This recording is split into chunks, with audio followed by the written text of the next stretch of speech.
From the Arizona Daily Star and Tucson.com, this is the Wildcast.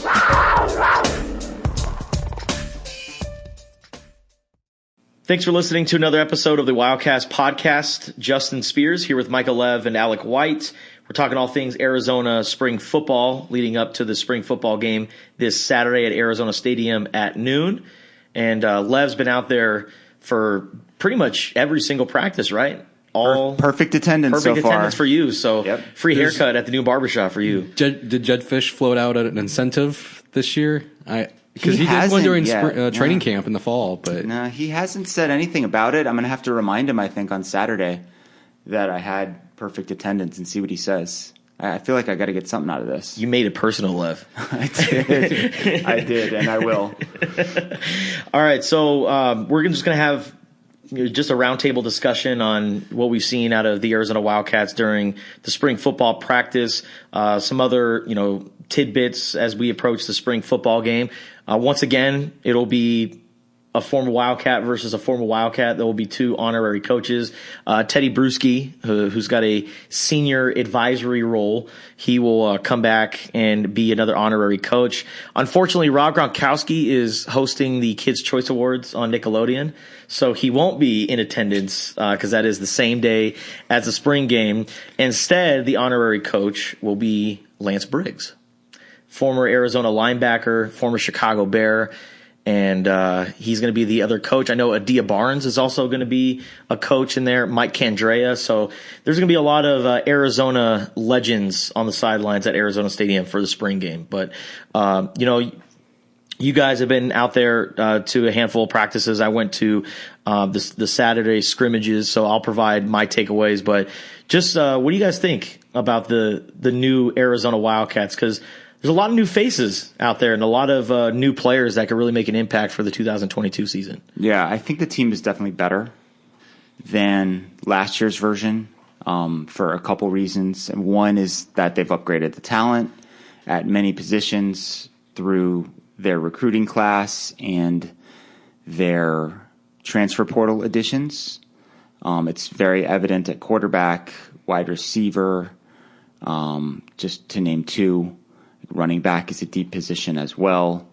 They've added a couple guys in the front of the defense who've looked good, like Hunter Echols and Anthony Solomon. So more talent. And then I think the other thing is that they're just more used to the system. Yeah. Everything was new for everybody last year. I mean, you guys saw how rough it was at times just trying to complete passes a year ago. I mean, I don't think that was necessarily a reflection on the players so much as the whole situation.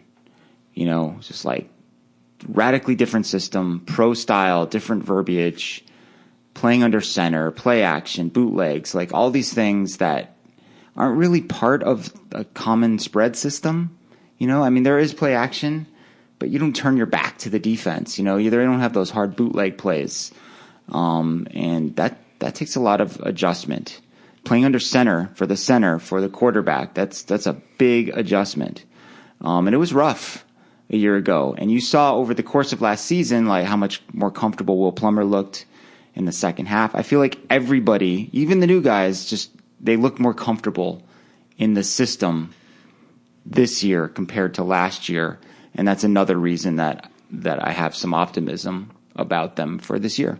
Watching the cornerback versus secondary versus wide receiver groups is a really fun and part of practice. Like I was out there yesterday, and it was probably my favorite thing to see. During some of the 11-on-11s or group drills is watching guys like Jacob Cowing and T-Mac and Kevin Green and some of these guys that have just come into the program. And seeing them go up against Christian Roland Wallace and Christian Young and guys in the secondary, like they're all athletic guys.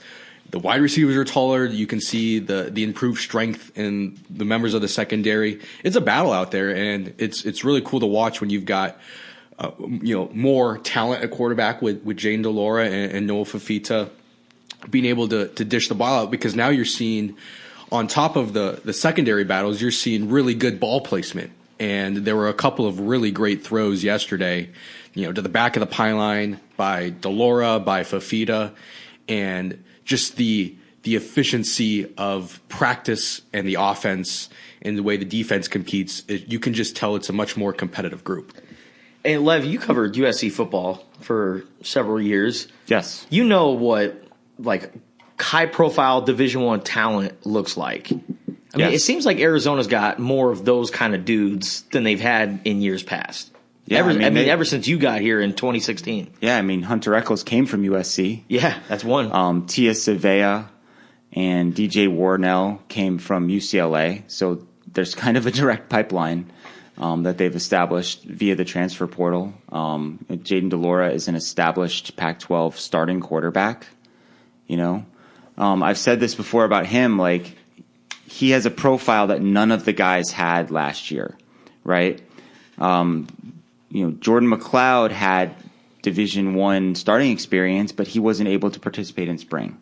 Yeah. Jaden Delora has that and has been able to participate in spring. Will Plummer and Gunnar Cruz had the advantage of spring ball, but they didn't have any experience. Jaden Delora has the experience. We know that he can excel in this league. Now, quarterback, wide receiver, running back, defensive back, those are all quote unquote skill players, perimeter players, right? We haven't really addressed the big issues on the team. Offensive line is still, I would say, probably the biggest concern. Yeah. They didn't really add anyone from the portal. A couple guys are banged up right now. They've got some injury issues. Josh Baker was out the entirety of spring ball. I think that's someone that they look at as a starter. The biggest addition is probably Jonah Sabainea, the big freshman from Hawaii, who looks like he's going to start as a true freshman, which is a rarity. Especially on this level, on the O-line. Yeah, you don't see that very often, but a lot of times with offensive linemen, they're not physically ready to do it. Yeah. Right? They're just not big enough. Jordan Morgan was talking about this yesterday, right? He was his lower body was good. Yeah, he was like, I was 270, 275 as a freshman. So Jonah came in at 340. And he might not have been in the very best shape, but he's not out of shape. He carries it well. Yes, he does. He's just a big, strong dude. So it'll be fun to watch his development in there. But, they couldn't land it. They didn't land any guys from four-year schools who are eligible for this season via the portal. Yeah. Couldn't. There's just the guys didn't want to come. They lost those battles, too much competition. Whatever the case, that was the one position where they couldn't add anyone, and it remains probably the biggest lingering concern heading into the offseason. Going back to the offensive line, who are the current starters right now? Who do you think are going to be the day one guys? Because Josh Baker, like you said, he was kind of like that guy that everyone thought was going to be a starter. And last year he had this kind of like a sixth man role for the offensive line. He was the guy that was either going to come in at guard or at the center. If Josh McCauley got banged up, he was going to play center. But Jonah's shown a lot of good stuff in practice, and I kind of like the lineup that they have of Jordan Morgan, Jonah Savanea, JT Hand, the second-year guy, Jonah Savanea, and then Peyton Fears. Yeah. Well, I think you meant Josh Donovan for one of them. Oh, Josh Donovan, sorry. Yeah, Josh Donovan for one of the guard spots. So, it's from left to right. In spring, it's been Morgan, Donovan, Hand, Sabainea, and Fears. And I think the only change we might see is Baker starting at center with JT Hand becoming that sixth man. Okay. Like you mentioned. We were talking to Brendan Carroll yesterday about who's the third tackle. And there was one practice where Peyton Fears didn't participate. I think he was sick or something. He had standing on the sideline with a mask on. And they moved Josh Donovan out to tackle, which I thought was interesting. He might be the third tackle. It might be one of those deals where they view JT Hand as their number 6 guy. And so let's say one of the tackles gets hurt. Josh Donovan kicks outside. JT Hand goes to guard, or Josh Baker goes to guard. Like Josh McCauley last year, right? Didn't Josh McCauley play some tackle? He did. That was in the Cal game, right? Yeah. Yeah, that was kind of the crazy sidebar of that Cal game is how many we all know Cal was missing a bunch of guys, but Arizona lost guys during the game, and they were like all offensive linemen. That was kind of nuts. But I mean, they're trying to bring some guys along. They've got this guy Joe Bourgeon, the transfer from Mount Sac, who's absolutely enormous. I mean, he is bigger than every single player on this team. And he had to play his way into shape. He's got the type of size you cannot coach, you cannot teach, but probably more of a developmental kind of player. Jacob Reese, the freshman, they were able to bring him in, hasn't practiced. I don't really know why that's the case. I don't know. We asked Carroll yesterday, and he demurred. He couldn't give an answer. I don't know if it's academics or if it's injury or what. Davis Duvall is back in the mix. That's a good thing. He's been working at guard. He's someone who conceivably could play tackle. But, looking down the road, they got to find some new tackles. You know, I mean, maybe Bourgeon and Reese will be those guys in 2023, but I think that's going to be a big priority position for them. And they have certain standards that they want to meet in terms of height and arm length. And the problem is everybody wants those players. Yep. They're like that and defensive tackle, probably the hardest things to find. All right, before we flip it over to the defensive side of the ball, let's talk about the skill players. I mean, I think we can all agree that Jayden de Laura's in the driver's seat to win the quarterback battle. Like you said, Lev, Pac-12 I don't starter, even think it's a battle. Pac-12 starter, Pac-12 freshman of the year, got legitimate experience, 2 years of college experience. His first year was during that weird COVID year, and then he played last year as well. So I think it's safe to say that Jayden de Laura is going to be Arizona's day one starter against Braxton Burmeister from San Diego State, former Arizona commit. Wouldn't that be something? But the talent around Jayden de Laura. So we talked about the O-line. We all know that Jayden de Laura is going to be the quarterback. Let's talk about tight ends and wide receivers. Looks like Arizona's going to be utilizing a lot of their tight ends this year, because I was looking at their starting lineup in their scrimmage most recently, and they have both Alex Lyons and Kean Burnett, the 4-star freshman, in the starting lineup. With Kean, more flexed out, more like a hybrid wide receiver kind of player, and Alex Lyons had his hand in the turf. So going to be interesting to see that dynamic. But what have you seen out of those two guys in that tight end group? Yeah, I think they have two positions. One is the F, one is the Y. I hope I'm not getting this wrong, but I believe that last year Bryce Wolma primarily was the F, and that's what Kean Burnett is going to be. And that's more of your quote-unquote movement tight end or flexed out tight end. They're both training at both spots so that they can be interchangeable, or if there's an injury, it doesn't throw off the whole operation. But, I mean, I think that Kean Burnett is going to be the best receiving tight end at Arizona since Rob Gronkowski. Now, that doesn't mean that he's going to be as good as Rob Gronkowski. I'm just saying the best receiving tight end since. They're going to use him. He is a huge target to throw to. Yeah. He's legit 6'5", 6'6". He's got some bulk to him, too. Yeah. Like, he's college ready. Yeah, I mean, to me, the biggest challenge for him is just learning how to play a true tight end position after essentially kind of being just a big bulked up wide receiver for the most part in high school, and going up against physical linebackers or safeties. I think the matchup against Christian Young is going to do him a lot of good, just like for T-Mac, the matchup against Christian Roland Wallace is going to do him a lot of good for his future and in the long run. Alex Lyons, smart, solid, good blocker. He's been with Jordan Pow, his position coach, for the entirety of his career, UNLV over here. And then, solid, reliable guy as your co-starter or number two. And then they've got this guy, Tanner McLachlan, a transfer from, is it Southern Utah? Southern Utah. Is that right? Yeah. Who's also enormous, like huge dude. He's been rehabbing a knee injury. He'll probably be the number 3.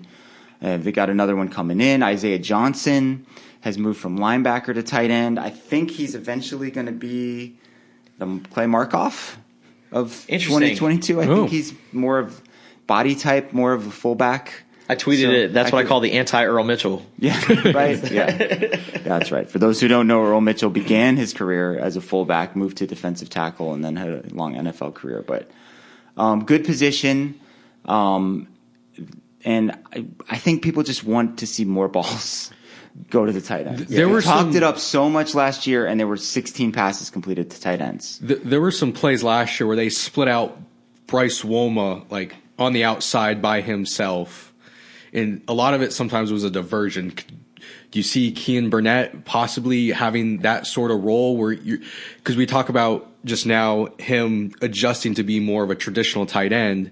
Would it make sense to have some plays in the playbook where he is more of a wide receiver lined up outside, but still in the tight end role? Yeah, I mean, I think you're going to see that in the red zone. You know, it's like, let's get this guy isolated on a safety or a linebacker, and he's got a height advantage, and we'll throw a fade ball or a back shoulder and score a touchdown. Yeah. You know, they were the worst red zone team in the country last year in terms of touchdown percentage. And Jed Fish knows that he's got to fix that problem for them to win more games. And bringing in like these big, tall receivers like him and T-Mac and A.J. Jones is going to go a long way toward solving that. I'm worried, though, that they have a lot of these guys that are kind of like your jump ball wide receivers. So I'm worried that if they get in the red zone and they're going to start taking a lot of shots to those guys, are they going to have a lot of red zone interceptions this upcoming season? You know, because having players like that, I mean, if you're going to risk it, I mean, you're like you said, or like Bruce Arians said, no risk it, no biscuit.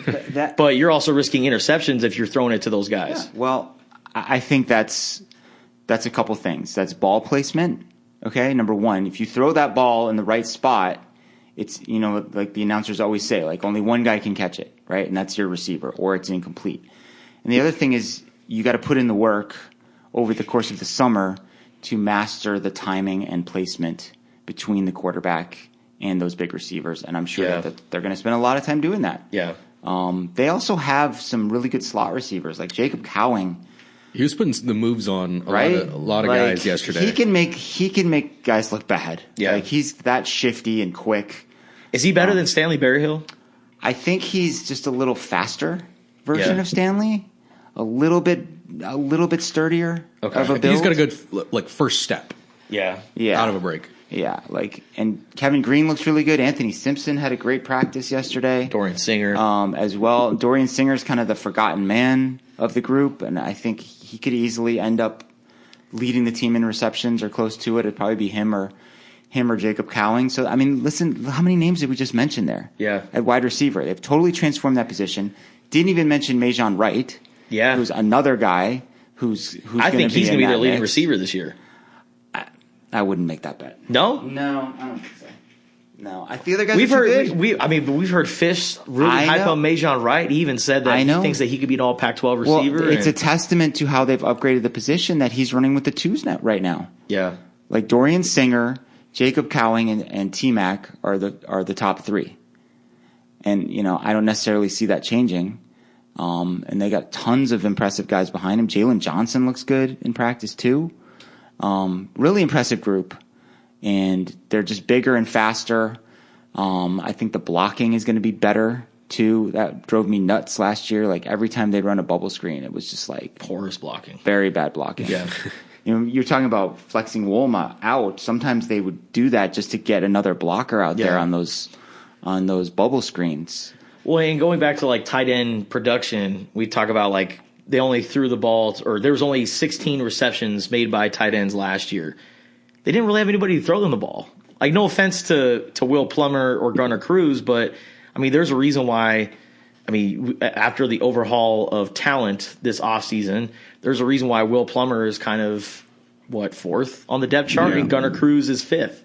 You know, I mean, those guys were, you know, fighting for the starting spot last year, and now they just completely tumbled on the depth chart because of the talented quarterbacks they brought in Jaden Delora and Noah Fafita, and you still have a guy in Jordan McLeod still there as well. So now I think that there are guys that can throw the ball and get the ball to these wide receivers.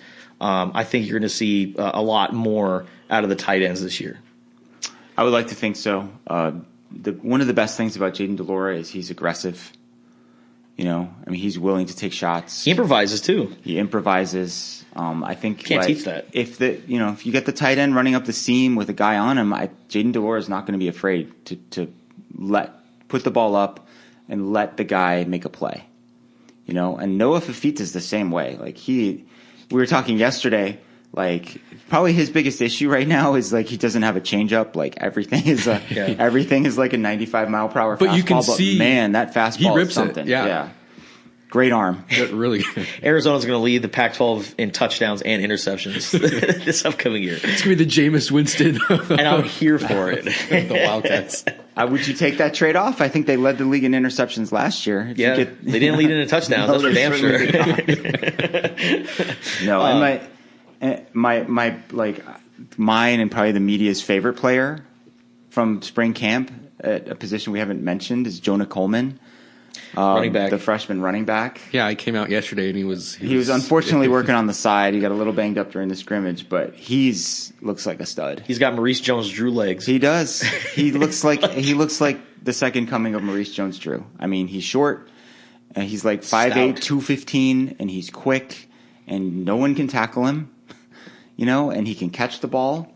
And I mean, I'd be shocked if he doesn't have a role this year. And that's a super deep position, and they haven't even gotten Rayshon Speedy Luke in here, who is the higher ranked recruit, different kind of player. I think more of a space player. Obviously, your nickname is Speedy for a reason. Track guy. So yeah, I think I've thrown this theory out too. See what you guys think of it, but I think just having more weapons could help the offensive line a little bit. Yeah. You're probably more. You're not quite as inclined to take chances. Defense. I mean, are you gonna blitz? Are you gonna blitz 6 or 7 rushers and leave T-Mac or Jacob Cowing in one-on-one situations? Yeah. You got to think twice before doing that, right? Yeah, and you're probably also those guys are getting open quicker, right? How long did it take? I mean, we have the all-22 view in the press conference or in the press box, not press conference. But a lot of times we'll be sitting there watching it, and when Gunnar Cruz or Will Plummer's holding on to the ball, there's a lot of criticism directed at them for taking some of those sacks or not being able to make a play. But a good percentage of the time, there is truly nobody getting separation in the field. Yeah. And now I think you're going to see with those skilled players on the outside and being able to dump it off to running backs too, you're going to see that alleviate some of the pressure on the offensive line. And T-Mac doesn't necessarily have to be like college open to catch the ball. Like he can be, I guess, NFL open, and still make the play because he's so long, his catch radius is so great. It's been fun to watch kind of the education of T-Mac throughout this spring camp. Really started off amazing that first practice, kept making all these crazy one-handed catches, and then it was like the reality of you're going up against good corners. It's not going to be easy. You've got to come up with some new tricks, some new elements to your game, and we've seen him evolve and catch passes over the middle on crossing routes. We've seen a lot of comeback routes with him where it's like he's using his big body in a different way.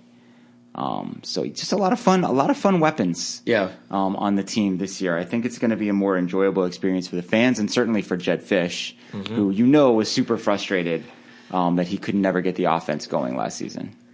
Now moving over to the defensive side of the ball, guys. The one group that everyone's really interested in with the defense, linebackers, because who the hell is playing linebacker this year for the Arizona Wildcats? Is it Michigan transfer Anthony Solomon? Is it Jerry Roberts, who's been in and out of the lineup during spring ball? Is it Malik Reed? I mean, there's a number of options Arizona can turn to at linebacker in Johnny Nanson's system. And that's the one thing that kind of makes me concerned for the defensive side of the ball is this is a new system. And you're teaching your new philosophy to these guys, and the position group that you really want educated on your system has to be the linebackers. They have to know everything about the defense, and there's not really any consistency at that position. So that kind of leaves me a little concerned for that side of the ball going into the spring. Lev, you watch the linebackers. Who are some names that are probably going to be day one starters in your opinion? Yeah, I mean, I think if he's healthy, Jerry Roberts will be the middle linebacker. improved over the course of last season, had a broken leg, unfortunately, on the first play from scrimmage in the next to last game against Washington State. He's been working his way back. He's done a little bit here and there, kind of get banged up a little bit late last week. I'm not sure if he's going to participate in the spring game on Saturday, but he would be the logical choice. He's a veteran. He's got plenty of experience. He seems to be a savvy player. But again, health is the biggest concern. Yeah. You know, I mean, you're coming back from this injury, and it was a pretty brutal, like, you know, he like knew right away, like, bring out the cart, like, I'm done. Yeah. You know, that kind of thing that you're battling back from. So that's a concern for sure. Malik Reed has played both middle and will, the weak side linebacker, during spring, and he's been in and out of the lineup too with a hamstring issue. He was a pretty big recruit. Those who saw him play high school ball here in Arizona thought he was really good, but relatively unproven, right? I mean, he played one game, the ASU game last year. They moved Pandy to the middle. That's right. And started Malik Reed. He looked good in that game, but again, we don't know. And Anthony Solomon he was a 4-star recruit out of St. Thomas Aquinas, same school that Isaiah Taylor went to, and went to Michigan, and really only played special teams for the most part, and transferred here. So big time talent, good speed, quickness, a little bit undersized, but probably fits in well in that will linebacker role, but still kind of an unknown. Yeah. You know, I don't know. I mean, on paper, he's got the resume based on his high school recruiting profile. But it's like, you know, I think it's fair to wonder, like, why didn't he play more at Michigan? You know, is that just because there were better guys at Michigan? And it was like the same deal with Isaiah Rutherford, right? Yeah. The corner. Well, I mean, you know, some of the guys that you get in the portal, that's going to be their profile. You know, like, they were big-time high school recruits who didn't play at their school for whatever reason, and they're looking for an opportunity, a new spot. Those are the top three names. I think some others to consider. Colby Cage has played a lot in spring ball, even middle backer, but I don't think he's big enough to be a middle backer. Amon Allen is moved from safety to linebacker. He's got a frame that, you look a year or two down the line, he could be a linebacker because he's 6'3", but he's only about 210 right now. So I think he needs to fill out. Yeah, he needs at least another offseason or more in the weight room. They brought in Anthony Ward, who was at Washington, who's the older brother of Isaiah Ward, who's coming in to play defensive end from Colony High School in California. That's another guy, but, you know, that's just, there's a lot of uncertainty at that position. I agree with you. That's maybe after offensive line, I'd say linebackers is the next in line concern as far as areas that you're worried about. I don't know if it's certainly a weakness, but I don't know if it's a make or break weakness for the Arizona defense, because we've seen good Arizona linebackers on teams in years past. Colin Schooler, Tony Fields, they were in the same linebackers on the same team, and on those teams, the secondary couldn't hold up, and they couldn't get anybody to rush the quarterback. Yeah. Right. So, like, linebackers can be a weakness, but, you know, it makes life easier if Arizona's secondary is improved, which it looks like it will be, and if you get more edge rushers, which it looks like Arizona will have. So you're saying it completely flipped. Yes. Now the linebackers are the weak spot. Everything else is pretty solid. I love that theory. That's fascinating. So just we're considering Hunter Echols plays.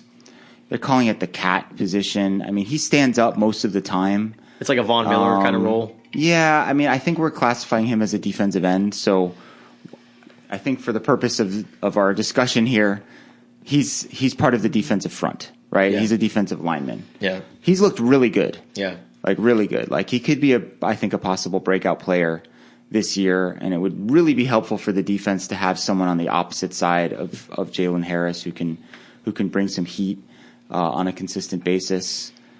Paris Shand is another one just to keep an eye on. Like, remember, he was a big-time basketball player in Canada who's still relatively new to football. So the athletic profile is one that you like. I think he's going to hold the starting position over Tia Savea, which I think probably surprised a lot of people. Yeah. Because it was just assumed when they got Savea from UCLA that he would start alongside Keon Bars, who's been out for spring. We expect him to be back. But I do agree with Alec that the defensive line looks improved, and the secondary is probably the strength of the defense. So maybe you can offset, some inexperience or injury issues at linebacker. Yeah. The secondary, before we get out of here, so right now we're looking at Treydon Stukes, the former walk-on, who is a Kevin Sumlin guy, was brought in a couple of years ago, and then I don't remember seeing his name until Arizona was already trailing by 7 or 8 touchdowns against ASU in the Territorial Cup game, the game that got Kevin Sumlin fired. That was the first time I saw Treydon Stukes. I didn't even know he was on the roster until he got into the game. And then next thing you know, he goes into next year and is starting and works into a starting role, gets put on scholarship, and he looks like he's going to be a starting cornerback for Arizona on the opposite side of Christian Roland Wallace. And then Jed Fish is really high on the safety combination of Jackson Turner and Christian Young, guys who have been with the program for a few years now. Christian Young, a lot of people forget, he was a Rich Rod recruit. And then so he's been here for a long, long time. And, he's a seasoned veteran, a guy that you'd like to have at the safety spot. But then you add in DJ Warnell, the safety from UCLA, and, they have a really talented freshman in Ephesians Prysock. So they got some options in the secondary. I think it's a good time. Treydon Stukes has moved ahead of Isaiah Rutherford on the depth chart. I think Isaiah Rutherford is their third corner now. And that is a testament to two things. One, how far Treydon has come as a player. Another one with a good, promising sort of athletic base. Like, he was one of the best jumpers in the state of Arizona when he was in high school. So there's something to work with there. And number two, just the depth at the position. This is the first time I can remember where it lines up like the way that it did when I covered USC. Like, you've got your two starters, you're kind of two somewhat experienced guys waiting in the wings. Then you have a third unit of freshmen who probably are just going to play special teams this year, who have like promising athletic profiles, etc. And those would be Ephesians Prysock, who you mentioned, and then Javian Celestine, G7. Yeah, G7. Who, is another guy that they like, who's been working with that third unit. The safeties, what's interesting about them is I think people would probably look at last year and be like, this position was terrible. How could you possibly be high on these guys? Jackson Turner's playing a lot more center field now. In Don Brown's system, like he and Jaden Young and those guys, they were put in man coverage on slot receivers a lot, and man, it was a struggle. Poor Jaden Young on Drake London. My gosh. Or on Drake London. Anybody on Drake London, but like Jaden Young, I was like, oh my God. Yeah, the watching a guy getting barbecued right now. Yeah, the Washington State game too, when they have to cover those slot receivers. Yeah. It was tough. So now he's in a role that suits him well. Christian Young played that Viper spot last year. Now he's kind of a strong safety, I guess. He's playing a little bit more deep safety, but still kind of doing the same things. He's in the box a lot. He's covering tight ends. And Gunnar Maldonado is competing really hard with DJ Warnell for that nickel spot, which is a starting position. And Gunnar's looked really good. Yeah. Like, he looks like it's just a better fit for him to be a nickel back than a true safety. So it just feels like everyone is kind of slotting into positions where they look and feel roles. Comfortable. Yeah, you can clearly define roles. It felt like a couple of years ago, you go out and you'd only see 3 scholarship defensive backs. Wasn't there a spring ball where there was only like 3 scholarship defensive backs available? Well, it's been a problem. I mean, you mentioned that ASU game. I mean, they kind of like ran out of players. Yeah. I mean, it was a weird year, of course. There was a lot going on with the pandemic and all that stuff. But, it's they don't have depth everywhere. Let's not kid ourselves. It's not like they're 3 deep at every single position and they're Alabama. But things are better, at a lot of positions. Corner is one, that I mentioned. They're really deep at wide receiver. They're really deep at running back. You could make the case that they're deep at quarterback now. I wouldn't surprise me if somebody transferred out of the running back room or the quarterback room after spring ball because, guys want to play. And, there's only so many spots, and I would call that's a good problem to have. Yeah. I don't know, man. I love the idea of being a third, fourth string quarterback on scholarship. You just get to focus on school. You get to be a part of a great football program. I don't know. I don't think guys Enjoy are clamoring the perks of that job. Yeah, exactly. All right, so the spring game is this Saturday at noon. It's gonna be a hot one. It's gonna be. Luckily, are you gonna be outside doing video, or are you gonna be up in the press box? I think I'm gonna be press box. You've gotten soft in your old age, Alex. I mean, I could do video, but no, don't do it. It's gonna be like heater. 2 hours or less.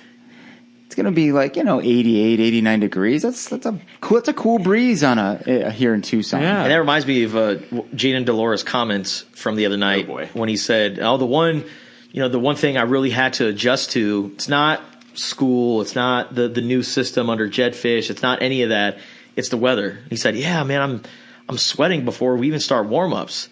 And all of us in our heads were like, Jaden, prepare yourself. Just wait. Wait another month. We got news for you, kid. It gets worse. It gets worse. All right, Arizona spring game at noon this Saturday at Arizona Stadium. We'll have all the latest updates with Arizona football as they enter the spring game on Saturday. And then, of course, we have summer off-season updates. Summer is always a busy time with recruiting. So for the latest in Arizona football recruiting, make sure you download the Wildcaster app for free off the App Store and Google Play. And please, we'd greatly appreciate it if you were to subscribe to the Wildcast podcast, available wherever you listen to podcasts. Thanks for listening.